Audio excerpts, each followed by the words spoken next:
This is the story of a man named Stanley. Stanley worked for a company in a big building where he was employee number 427. Employee number 427's job was simple. He sat at his desk in room 427 and he pushed buttons on a keyboard. Orders came to him through a monitor on his desk, telling him what buttons to push, how long to push them, and in what order. This is what employee 427 did every day of every month of every year. And although others might have considered it soul-rending, Stanley relished every moment that the orders came in, as though he had been made exactly for this job. And Stanley was happy. And then one day, something very peculiar happened.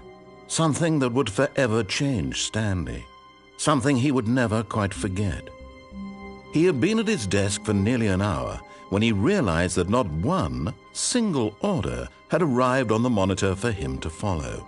No one had showed up to give him instructions, call a meeting, or even say hi.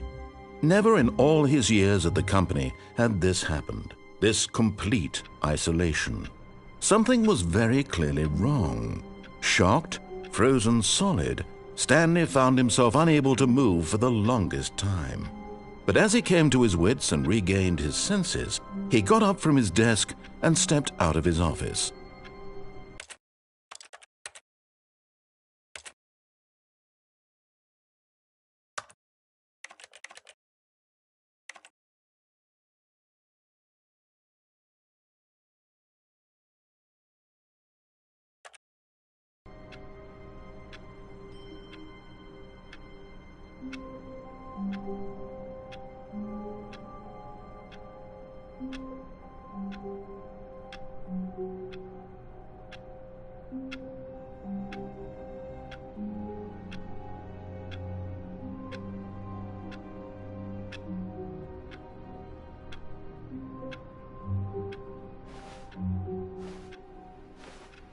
All of his co-workers were gone. What could it mean? Stanley decided to go to the meeting room. Perhaps he had simply missed a memo. No matter how hard Stanley looked, he couldn't find a trace of his co-workers.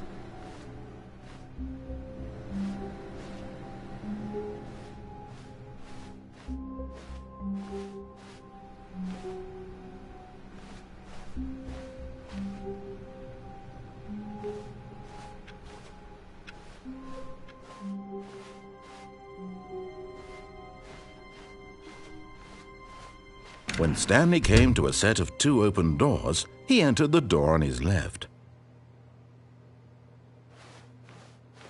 This was not the correct way to the meeting room, and Stanley knew it perfectly well. Perhaps he wanted to stop by the employee lounge first, just to admire it.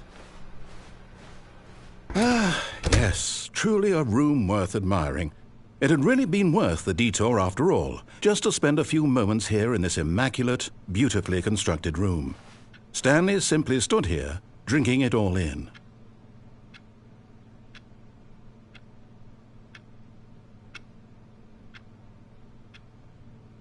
Yes, really, really worth it being here in the room. A room so utterly captivating that even though all your co-workers have mysteriously vanished, here you sit looking at these chairs and some paintings. Really worth it.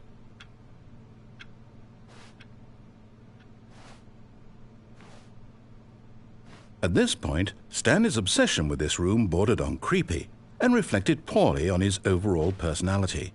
It's possible that this is why everyone left.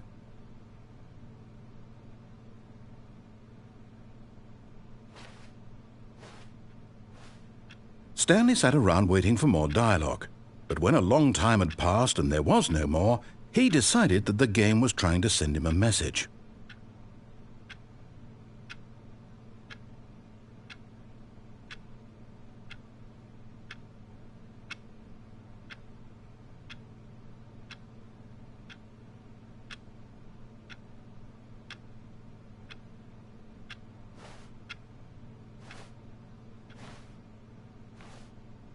But at last, he'd had enough of the amazing room and took the first open door on his left to get back to business. Stanley was so bad at following directions, it's incredible he wasn't fired years ago.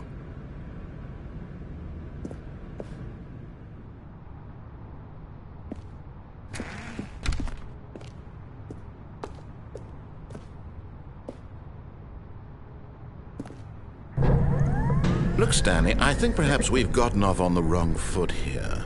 I'm not your enemy, really, I'm not. I realize that investing your trust in someone else can be difficult, but the fact is that the story has been about nothing but you all this time. What? Really? I was in the middle of something. Do you have zero consideration for others? Are you that convinced that I want something bad to happen to you? Why, I don't know how to convince you of this, but I really do want to help you, to show you something beautiful. Look, let me prove it. Let me prove that I'm on your side. Give me a chance.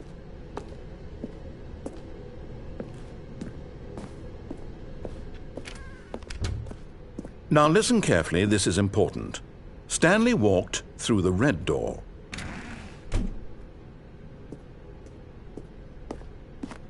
Aha! Perhaps you misunderstood. Stanley walked through the red door.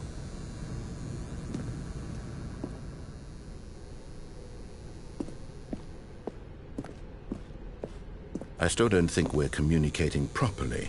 Stanley walked through the red door. All right, fine. Go ahead, Stanley.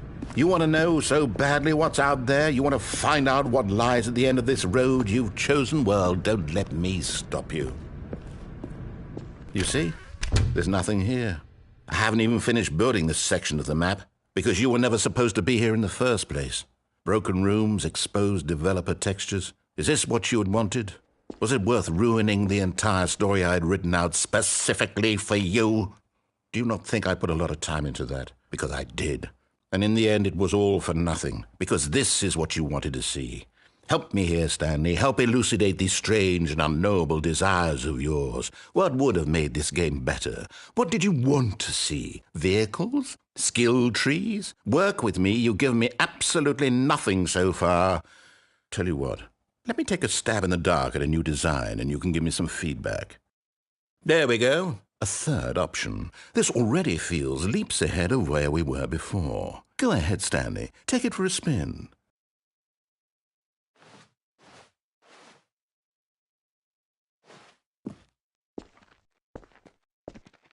Okay, I'm going to stop you there. Now, tell me about your experience with this new version. Would you say that the game benefited from allowing you more choices? Feel free to be honest. I'm looking for some real critical feedback here.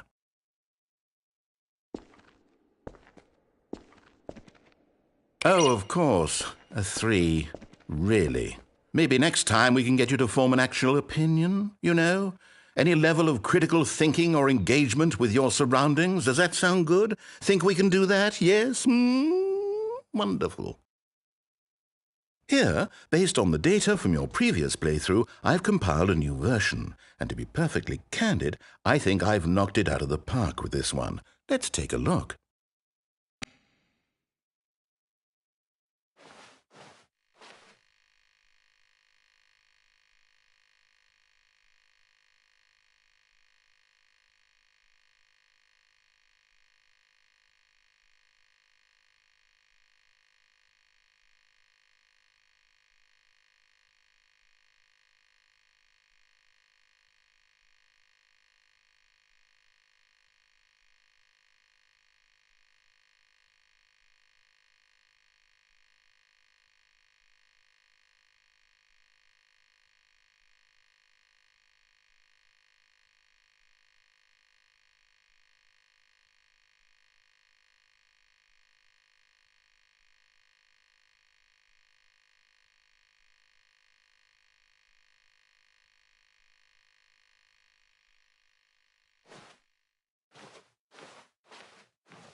Now, would you say that competitive leaderboard helped you feel motivated to keep walking through doors? Again, honest answers, please.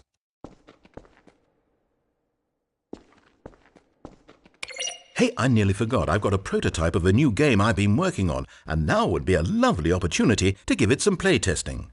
You wouldn't mind taking a look at it, would you? Perfect. Let me boot it up. In this game, the baby crawls left towards danger. You click the button to move him back to the right, and if he reaches the fire, you fail. It's a very meaningful game, all about the desperation and tedium of endlessly confronting the demands of family life. I think the art world will really take notice. But of course, the message of the game only becomes clear once you've been playing it for about 4 hours. So why don't you give it 4 hours of play to make sure it's effective? Be sure to keep notes on your experience.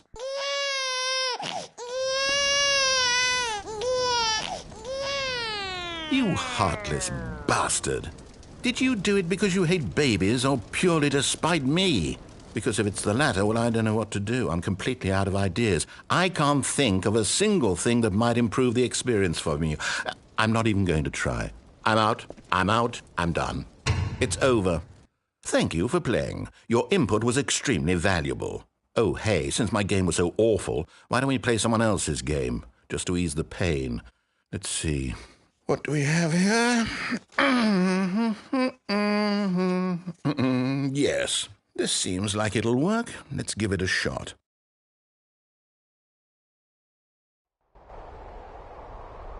Aha! Fascinating. What do you think this game is about, Stanley? What's our backstory? What is our motivation? Well, it seems obvious to me that you are meant to play as a creepy man spying on innocent civilians below you from up high in your creep tower, perhaps for some sort of twisted erotic purpose. Yes, that must be it. What a fascinating venture into the experience of total mental depravity. So far, I love everything about this game, Stanley, and it seems there's even more. Come, let's venture outward and see what else is out there.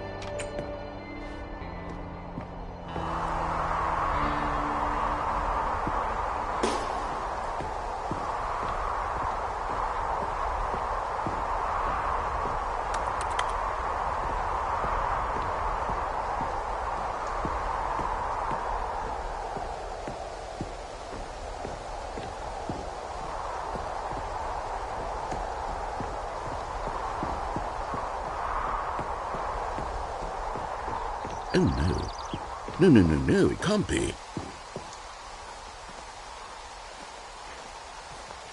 It is. It's an open world game. Good God, quickly, block it off. Oh, thank goodness, Stanley. What a close call. You really wandered off into that thing. That big, open, just wandering around. No right or wrong directions. No path to follow. You can just go in any... Oh, thank heavens we avoided it. We're out of the woods now, Stanley. Okay, I'm going to get us out of here. Let's find another game. Preferably something with walls. Something with nice, big, insurmountable walls. Okay, I think this will be just the thing.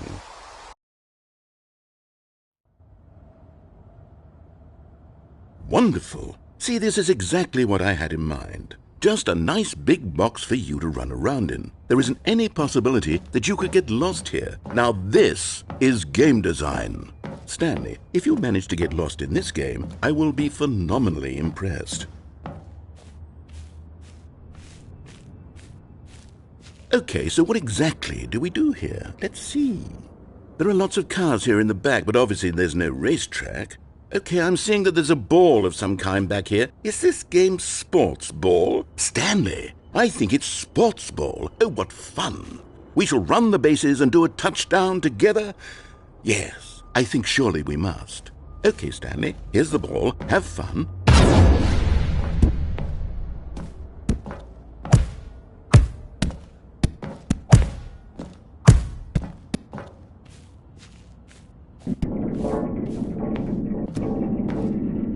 Are you doing it?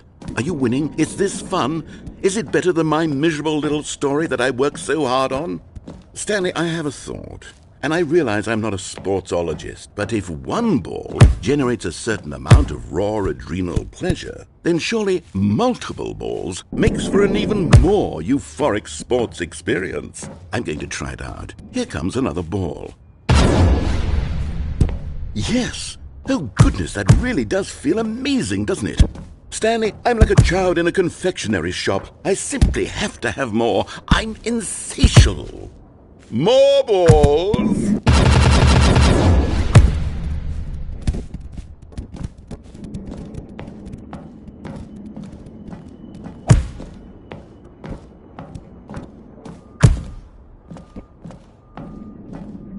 Are you enjoying this, Stanley? Are you having fun? Is this a real video game? Well, I sure hope you're having a good time, because guess what? It's over. That's right. Your little fun comes to an end. This is my game, and what I say goes. You get to have fun when I let you, Stanley. Besides, you need someone like me to set boundaries for you. Without rules or boundaries, video games are nothing. Yes, that's what I am. I'm structure. I'm your sense of purpose. And since you decided you didn't want to play my game, now I don't want to play with you either. So, goodbye, Stanley. I'm leaving. See how you like it when I'm not around to set the rules. Somehow, I don't think... Hold on. What are you doing?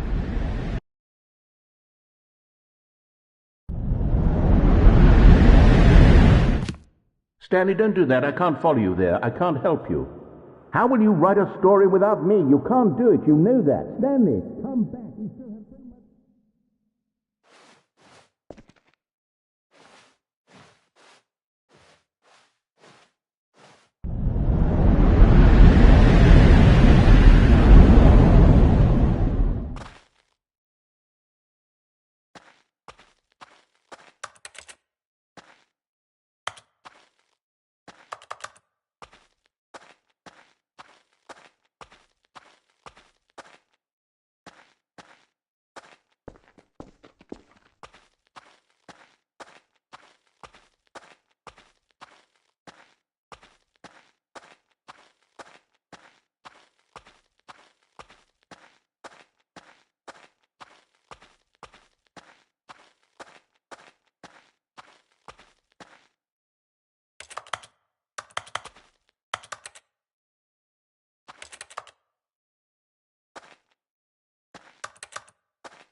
I wonder what he found. If what he wanted was to be the leading man in his own story, well, perhaps he's gotten it, down in wherever he is right now. I wonder if he's happy with his choice, and if he's learned the heavy cost that comes with it. He'll understand soon what I was trying to tell him. He needs me. Someone who will wrap everything up at the end, to make sense out of the chaos and the fear and the confusion. That's who I am. That is what I mean to this world.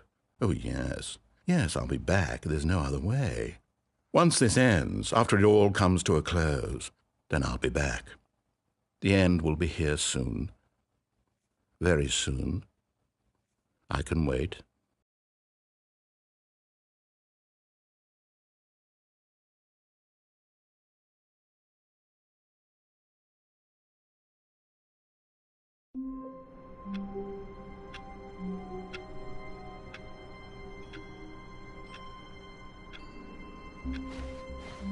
All of his co-workers were gone.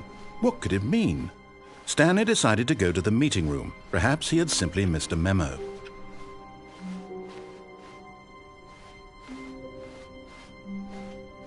When Stanley came to a set of 2 open doors, he entered the door on his left. This was not the correct way to the meeting room, and Stanley knew it perfectly well. Perhaps he wanted to stop by the employee lounge first, just to admire it. Wow, yes, this room. What a beauty! But eager to get back to business, Stanley took the first open door on his left. Stanley was so bad at following directions, it's incredible he wasn't fired years ago. Look, Stanley, I think perhaps we've gotten off on the wrong foot here.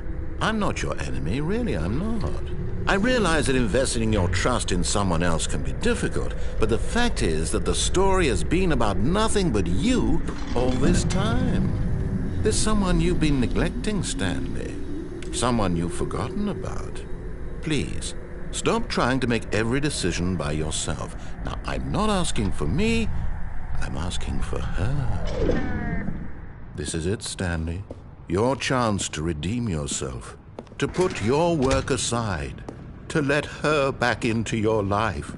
She's been waiting. That's her, Stanley. You need to be the one to do this, to reach out to her. If you can truly place your faith in another, then pick up the phone.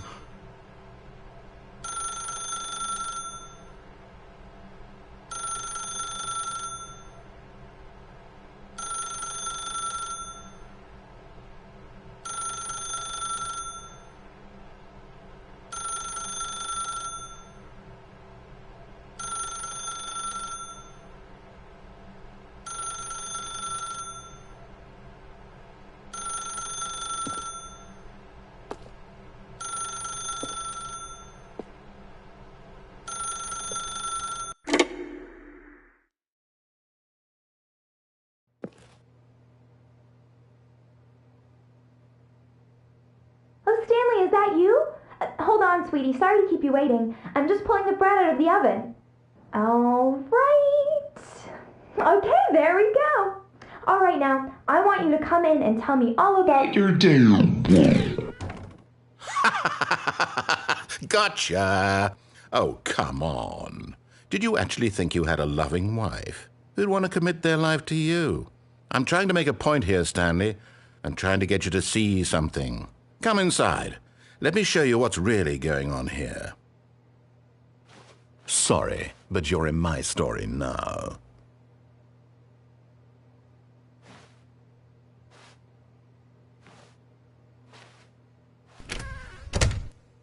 This is a very sad story about the death of a man named Stanley.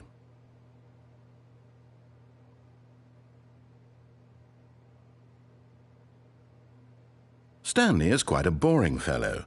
He has a job that demands nothing of him, and every button that he pushes is a reminder of the inconsequential nature of his existence. Look at him there, pushing buttons, doing exactly what he's told to do. Now he's pushing a button. Now he's eating lunch. Now he's going home. Now he's coming back to work. One might even feel sorry for him, except that he's chosen this life.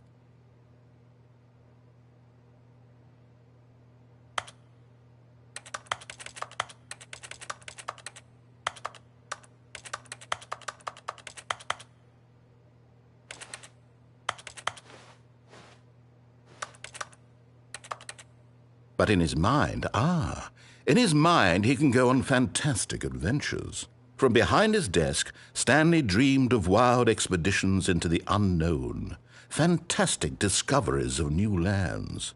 It was wonderful, and each day that he returned to work was a reminder that none of it would ever happen to him.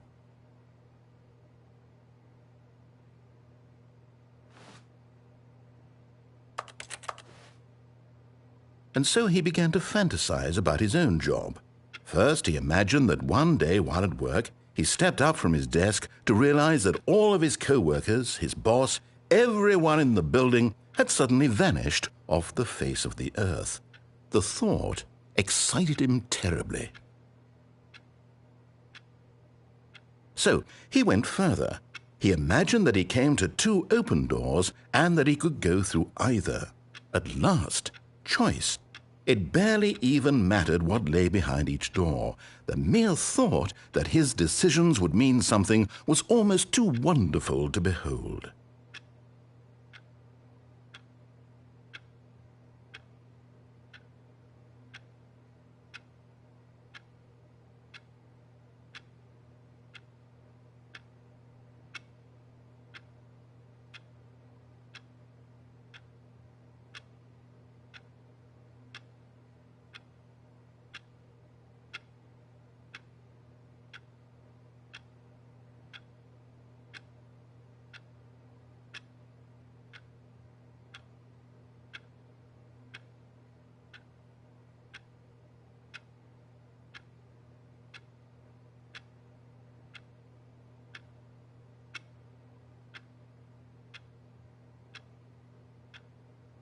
As he wandered through this fantasy world, he began to fill it with many possible paths and destinations.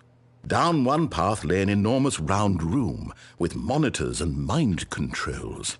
And down another was a yellow line that weaved in many directions. And down another was a game with a baby. And he called it the Stanley Parable.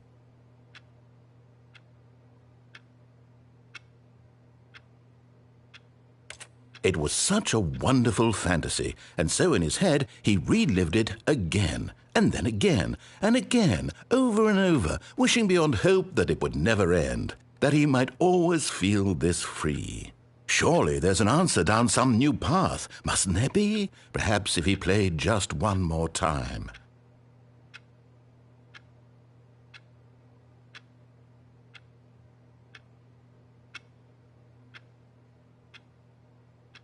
But there is no answer.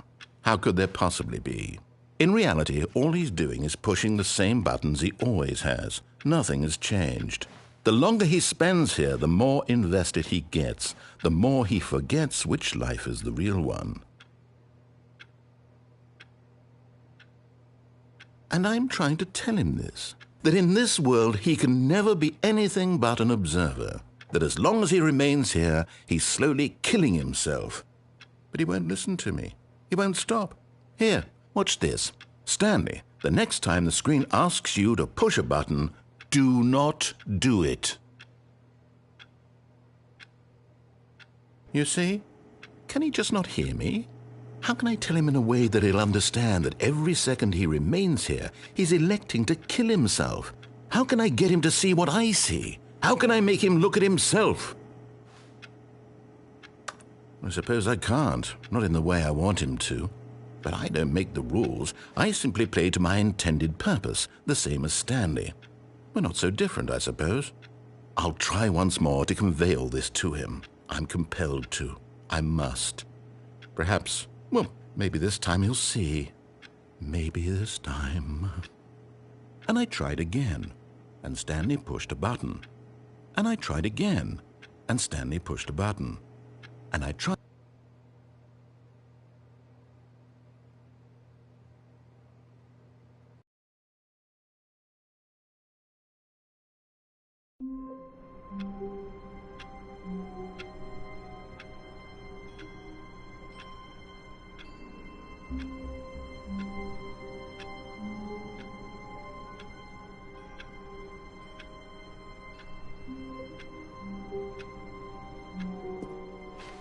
All of his co-workers were gone. What could it mean? Stanley decided to go to the meeting room. Perhaps he had simply missed a memo.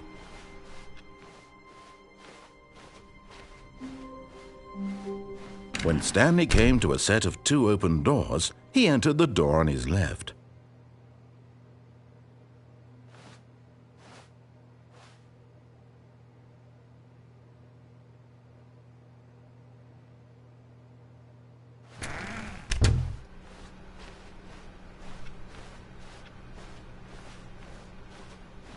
Yet there was not a single person here either.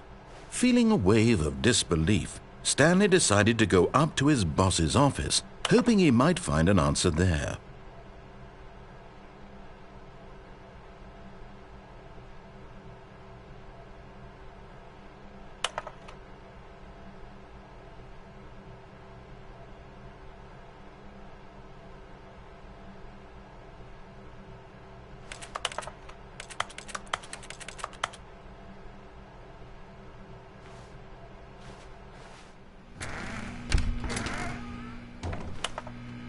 Stanley stepped into the broom closet, but there was nothing here, so he turned around and got back on track.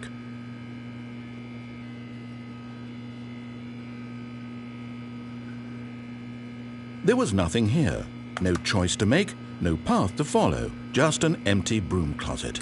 No reason to still be here.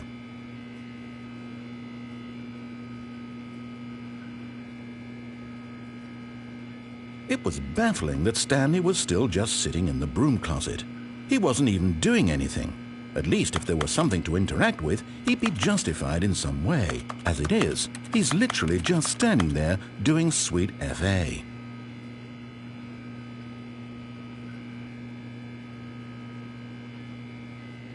Are you really still in the broom closet? Standing around doing nothing? Why?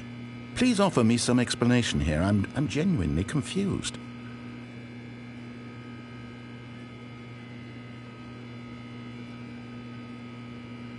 You do realize there's no choice or anything in here, right?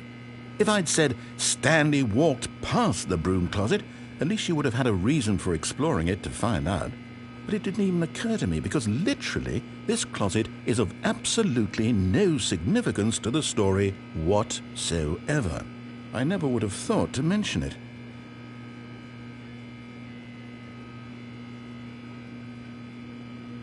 Maybe to you this is somehow its own branching path.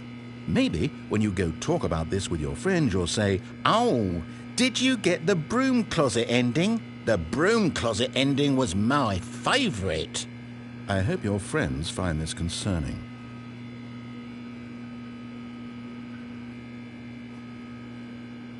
Stanley was fat and ugly and really stupid. He probably only got the job because of a family connection. That's how stupid he is. That or with drug money. Also, Stanley is addicted to drugs and hookers.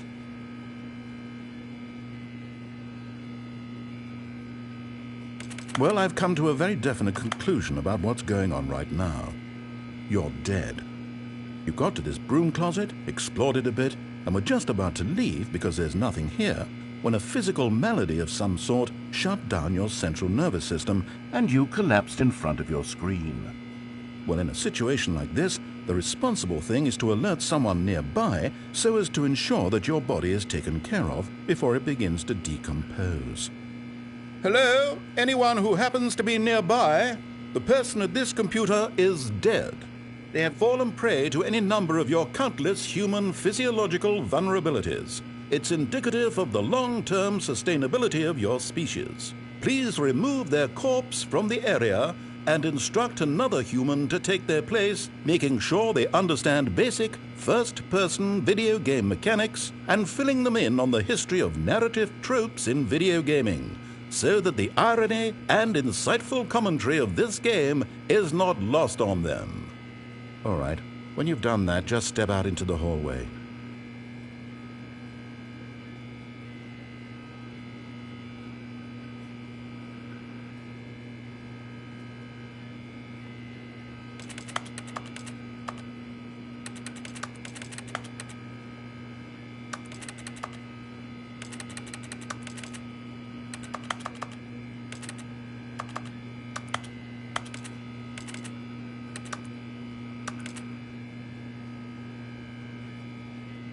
Ah, second player, it's good to have you on board. I guarantee you can't do any worse than the person who came before you.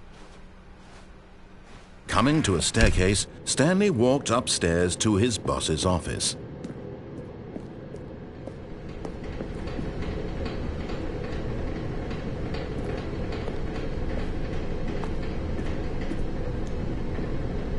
But Stanley just couldn't do it. He considered the possibility of facing his boss, admitting he had left his post during work hours. He might be fired for that. And in such a competitive economy, why had he taken that risk? All because he believed everyone had vanished. His boss would think he was crazy. And then something occurred to Stanley. Maybe, he thought to himself, maybe I am crazy. All of my co-workers blinking mysteriously out of existence in a single moment for no reason at all. None of it made any logical sense. And as Stanley pondered this, he began to make other strange observations. For example, why couldn't he see his feet when he looked down? Why did doors close automatically behind him wherever he went? And for that matter, these rooms were starting to look pretty familiar. Were they simply repeating? No, Stanley said to himself, this is all too strange. This can't be real. And at last, he came to the conclusion that had been on the tip of his tongue. He just hadn't found the words for it. "I'm dreaming!" he yelled. "This is all a dream." Oh, what a relief Stanley felt to have finally found an answer, an explanation. His co-workers weren't actually gone. He wasn't going to lose his job. He wasn't crazy after all. And he thought to himself, I suppose I'll wake up soon. I'll have to go back to my boring real-life job pushing buttons. I may as well enjoy this while I'm still lucid. So he imagined himself flying and began to gently float above the ground. Then he imagined himself soaring through space on a magical star field, and it too appeared. It was so much fun, and Stanley marveled that he had still not woken up.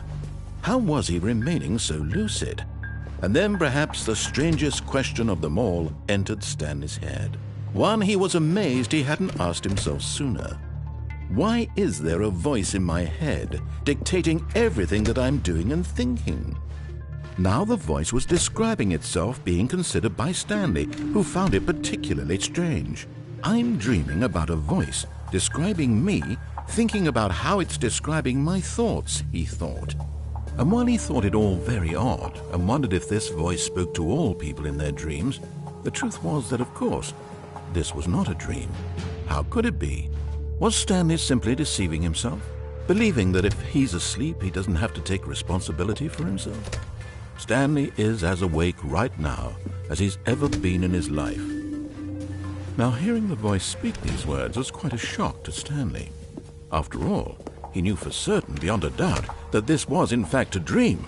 Did the voice not see him float and make the magical stars just a moment ago? How else would the voice explain all that? This voice was a part of himself too. Surely, if he could just... He would prove it. He would prove that he was in control, that this was a dream.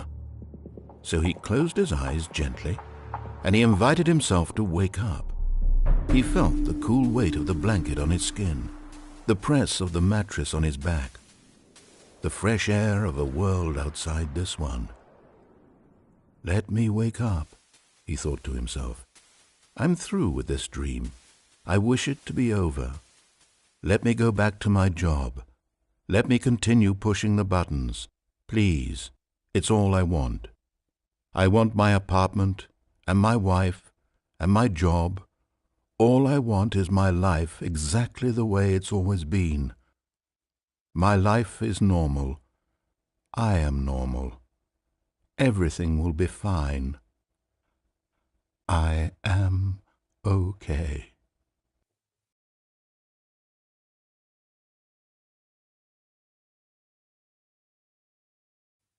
Stanley began screaming. Please, someone, wake me up. My name is Stanley. I have a boss. I have an office. I am real. Please, just someone tell me I am real. I must be real. I must be. Can anyone hear my voice? Who am I? Who am I? And everything went black.